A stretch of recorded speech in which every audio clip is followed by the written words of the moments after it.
Hey, what's up everybody, and welcome back to News Dose. And we did have a couple-day break on the Activision Blizzard news, but well, we're back at it again today. There's no slowdown there at all, but this time, Microsoft just gained yet another major supporter for the acquisition that is calling for the buyout to go through.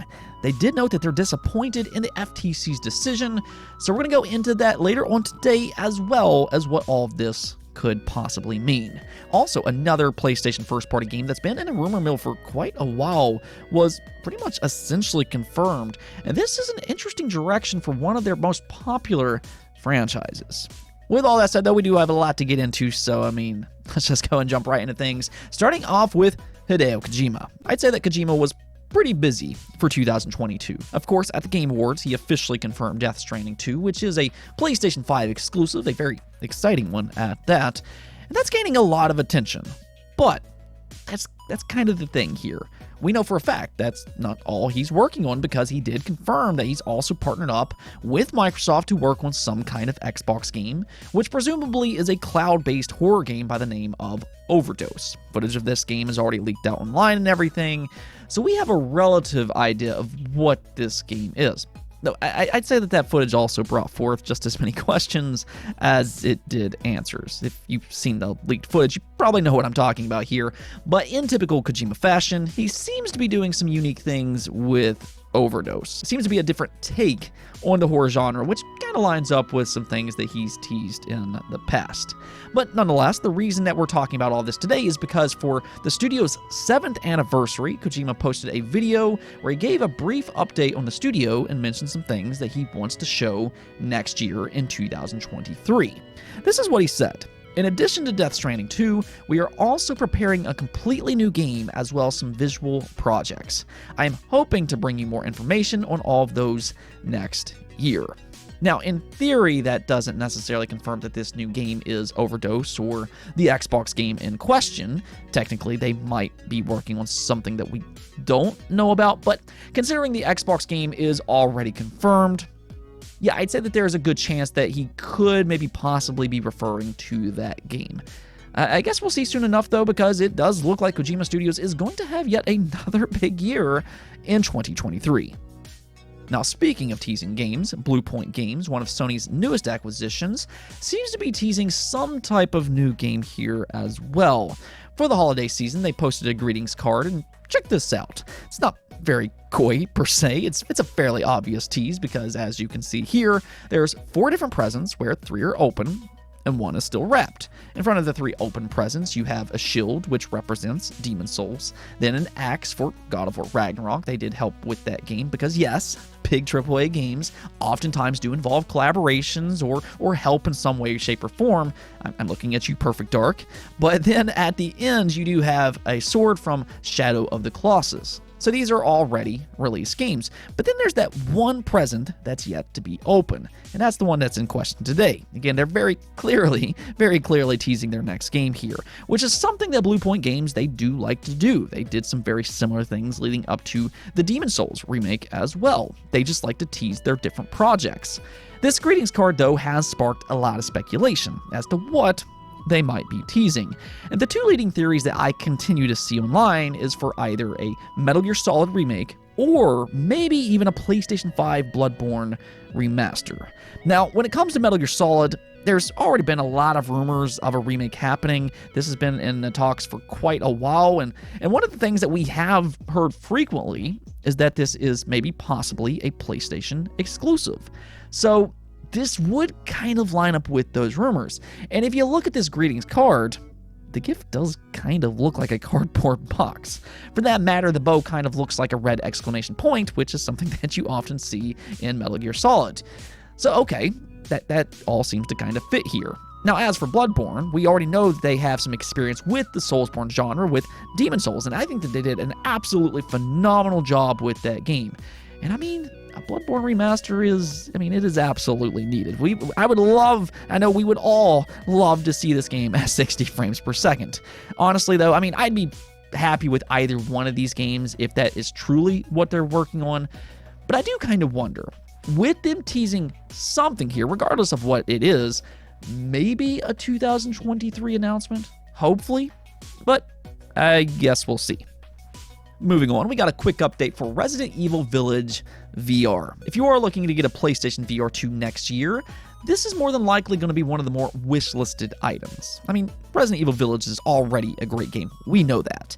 But on top of that, we know that the Resident Evil franchise feels good in virtual reality. We saw that with Resident Evil 7. That was a great game. And we also saw that with Resident Evil 4. It just feels like this franchise is a perfect fit for virtual reality, and I do expect Village to be much the same way. Well, the good news here is that Capcom has now officially confirmed a release date. You can see here on Twitter where they say, "Get up close and personal. VR mode will launch as free DLC for Resident Evil Village and Gold Edition on PlayStation 5 alongside PlayStation VR 2 on February 22nd, 2023. So not only will you get this VR mode day and date with PlayStation VR 2, which automatically makes for a better PlayStation VR 2 launch. I mean that's great alone, but even better is that if you already own Resident Evil Village, this will be free DLC. I mean, hey, what's better than that?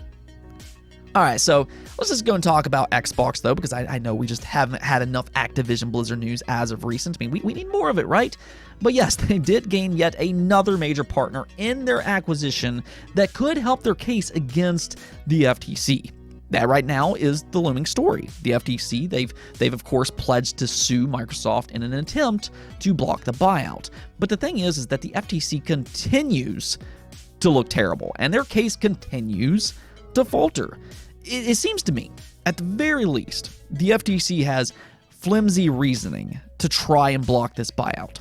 I mean, I don't think that I or anybody else can come in and say that this acquisition will 100% without a doubt go through. I'm not going to say that. Nor do I think anybody can come in and say that it will 100% fail. Nobody can give 100% certainty one way or the other.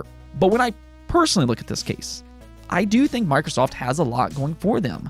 On top of that, just kind of knowing the FTC's reputation with their aggressive approach of big tech is bad and their track record under Lena Khan, they've lost in court countless times already because they're not abiding by the law. It just seems like they want to attack these big companies regardless of what they bring forth.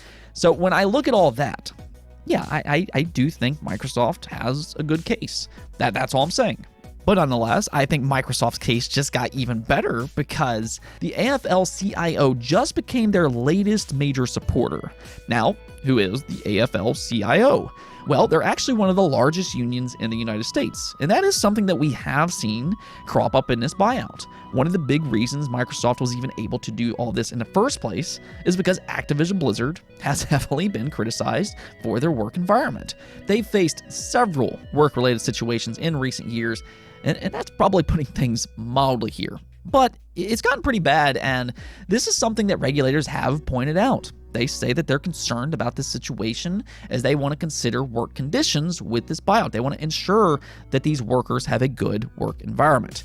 Though that's kind of where Microsoft comes in here, though, because they've publicly committed to fixing Activision Blizzard's work culture. And one way that they're going to do that is by allowing workers to unionize, which is something that the game industry has been calling for. You have to keep in mind that this isn't just solely an Activision Blizzard problem either, but if you look across the industry, there's a lot of horror stories out there. Now, I'm not going to get into any of the specifics. You all know what I'm talking about. There's a lot of issues within the game industry. But suffice to say, with Microsoft committing to unions with one of the game industry's biggest publishers, this is actually game-changing. This could set a new standard for the game industry. And that's exactly why these large unions are now calling for this acquisition to be approved. These organizations, they want to get into the game industry. Now, earlier this year, Microsoft, of course, they partnered up with the CWA. That was already one of the largest unions. But now they also have the AFL-CIO on board as well. And let's just go and check out what they had to say. It's disappointing that the Federal Trade Commission is suing to block the Microsoft Activision Blizzard deal that would create a stronger company and protect consumers by empowering workers. With any merger, there are many factors to assess, but the needs of workers should always be taken into account. When workers are able to stand together, it creates a culture of checks and balances within a company that ultimately benefits consumers and the general public. The proposed acquisition by Microsoft would give Activision Blizzard workers the freedom to join a union through employer neutrality, empowering them to build a stronger company and serve as a check to unethical corporate practices, a win for both workers and consumers. each corporate merger must be assessed on its merits and consider the impact on workers. Despite this action by the FTC, we're confident a federal judge will side with the Communications Workers of America, the European Commission, and countless others who support this deal so that video game workers are finally given the chance to improve their lives and create a stronger company by having a union on the job. So, those are some pretty strong words against the FTC's decision, and as you can see here, Microsoft now has two of the largest unions on their side. This is definitely good for their case because, again, this just destroys yet another argument. We've kind of talked about this before, but if you want to make this buyout about competition, Microsoft, yes, is a big company, no doubt about it, and that's the problem the FTC has, but in terms of gaming, they're in third place, and that will be brought up in court. If you want to make this about consumers, well, the primary focal point there is about Call of Duty and its popularity. That seems to be the problem that all these regulators have. And well, Microsoft, they've already alleviated that situation by ensuring it will remain on PlayStation, and they've also committed to bringing it over to Nintendo and Steam as well. So it will be available for more gamers, not less, as they have said countless times. And now, if you want to make it about work conditions, well, this is a pretty good counterpoint to that, as they do have some pretty strong partners there as well. Microsoft, they really just seem to be covering all of their bases here.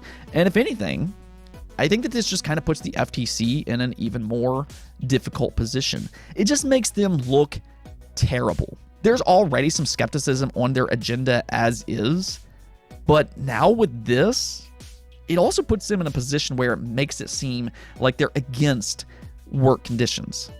It's a tough spot for them, but as always, I guess we'll just have to kind of see how this all plays out in the long run, and per usual, of course, I will keep you all updated anytime we get any kind of news. Now, we also got some new information on an upcoming unannounced PlayStation game. In the past, we've talked about an unannounced multiplayer game developed by Guerrilla Games. Based on some different job listings at the time, it appeared that they've been working on some type of secret multiplayer project. Now, at the time, we kind of speculated that as to what it could be. Maybe it's a new IP, or possibly the return of Killzone. I know I'd personally be pretty happy about that, but actually, instead, they've now confirmed it's linked to the Horizon franchise. It's been spotted that they've recently put up 17 new job listings for a quote-unquote online project, with several of these listings saying that it's for a Horizon game. You can see here where one of the job listings states, Guerrilla is looking for a lead world designer to bring the expanding Horizon universe to a multiplayer audience. So, I mean, you can't really be much more straightforward than that, but if there was any doubt whatsoever, Guerrilla Games later on posted an update confirming that it is absolutely true. You can see here where they say, we are continuing to create epic solo adventures for Aloy, but there is more. A new internal team is developing a separate online project set in Horizon's universe. Featuring a new cast of characters and a unique stylized look, friends will be able to explore the majestic wilds of Horizon together. So there you go. Guerrilla's secret project has now been officially uncovered, and now we just kind of have to wait for an official look as to exactly what this game is. I do find it interesting, though, that they say that it will have a unique, stylized look. So this is not going to be just a simple replication of Horizon Forbidden West and its more realistic art style. This will be something different. I also think it's kind of important to point out that a previous leak claimed that a Horizon MMO is in development as well, and that it was going to be developed by the Guild Wars studio NCSoft. Now, I don't know if that rumored project is linked to this one. Maybe Guerrilla Games is working with NCSoft on an MMO, but one thing that we are absolutely certain about here is that Sony is investing a lot into the Horizon IP. Not only did they confirm this multiplayer project here, but they also confirmed that there's more single-player adventures on the way, which, I mean, if you saw the ending to Forbidden West, that was pretty easy to guess, but it's still nice to have confirmation. But on top of that, there's a Netflix adaptation in development that's already been confirmed, and there's also a rumored remake of the first game. I don't know if that's necessarily necessary, but one way or the other, I mean, it looks like Sony is going all in on the Horizon IP, and I think that that does make sense. Not only has Horizon been very successful for them, but it also, I mean, it just has this fascinating world. I mean, if we're just talking about a multiplayer game, I think that that style of game would fit perfectly into a world like this. It's just such a unique and beautiful setting that can tell a number of stories. And more importantly, it also offers a rich world to explore together. So, I mean, I think if done right, this could turn out to be an interesting project. The other part about this, though, is that this once again leans into Sony's more multiplayer-driven focus. They really are putting a lot of resources into these multiplayer projects. I mean, we all know and love them for their single-player content. They do such an amazing job when it comes to single-player story-driven games, but they are branching out this generation, as we're once again seeing here. Let me know, though, does a Horizon multiplayer game interest you?